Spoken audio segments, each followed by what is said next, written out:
Assalamualaikum warahmatullahi wabarakatuh. Perkenalkan, nama saya Sumitomo Hadi Saputra, NPM 1904290023, kelas Agroteknologi 1, Fakultas Pertanian, Universitas Muhammadiyah Sumatera Utara.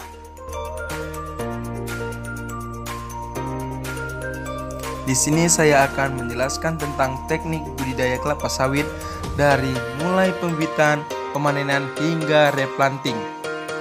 Yang pertama, pembibitan kelapa sawit. Pembibitan kelapa sawit terbagi menjadi dua, yaitu pembibitan awal atau pre-nursery yang meliputi 1. Persiapan media tanam, tanaman kecambah, pemeliharaan bibit, dan yang terakhir seleksi bibit. Yang kedua yaitu pembibitan utama atau main nursery. Langkah-langkah yang harus dilakukan dalam pembibitan ini adalah 1. Persiapan media tanam, transplanting bibit, pemeliharaan bibit, dan yang terakhir seleksi bibit.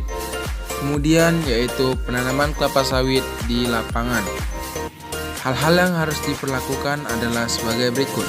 1. Pemancangan titik tanam. Yang kedua, membuat lubang tanam besar atau big hole. Dan yang ketiga, aplikasi tandan kosong atau TKKS. Dan yang keempat, penanaman bibit kelapa sawit. Dan yang keenam, konsolidasi tanaman. Kemudian pemupukan. Pemupukan harus tepat sesuai umur pohon. Untuk pohon yang berumur 0-3 tahun menggunakan pupuk urea. Takaran dosis 0,4 sampai dengan 0,4 per tanaman dengan frekuensi pemberian pupuk 2 kali dalam setahun.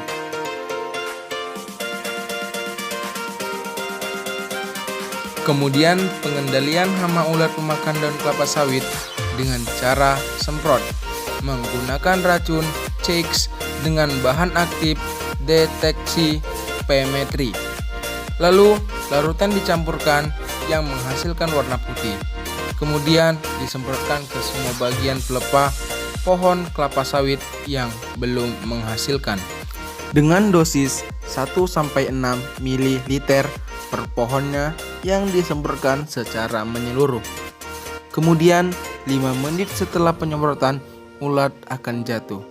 Ulat berjenis Setoran nites. Selanjutnya, pemanenan buah pasir dengan menggunakan alat dodos dan alat bantu gancu.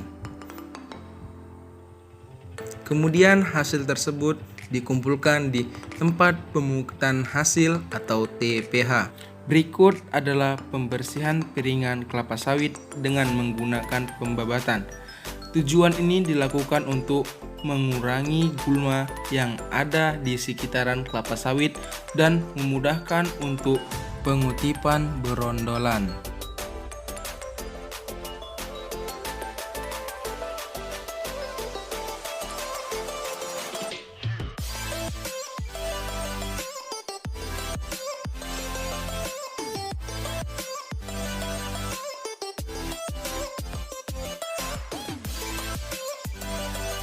Selanjutnya, pemanenan.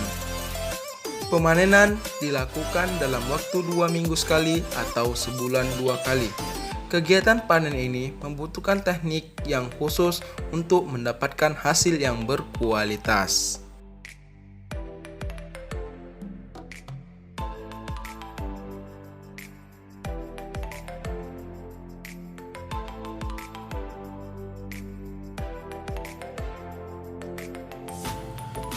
Kemudian hasil panen diangkut ke pabrik untuk pengolahan minyak kelapa sawit dan menjadi rendemen minyak yang berkualitas agar memiliki daya saing yang tinggi.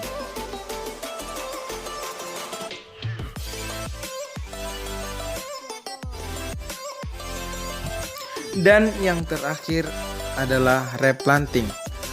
Adapun tujuan dari replanting yakni untuk meningkatkan produktivitas tanaman yang sudah menurun dengan cara meremajakan tanaman.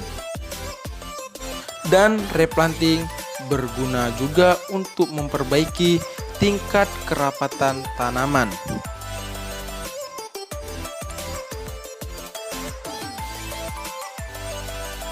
Demikian video yang saya sampaikan, semoga bermanfaat bagi Anda semua. Wassalamualaikum warahmatullahi wabarakatuh.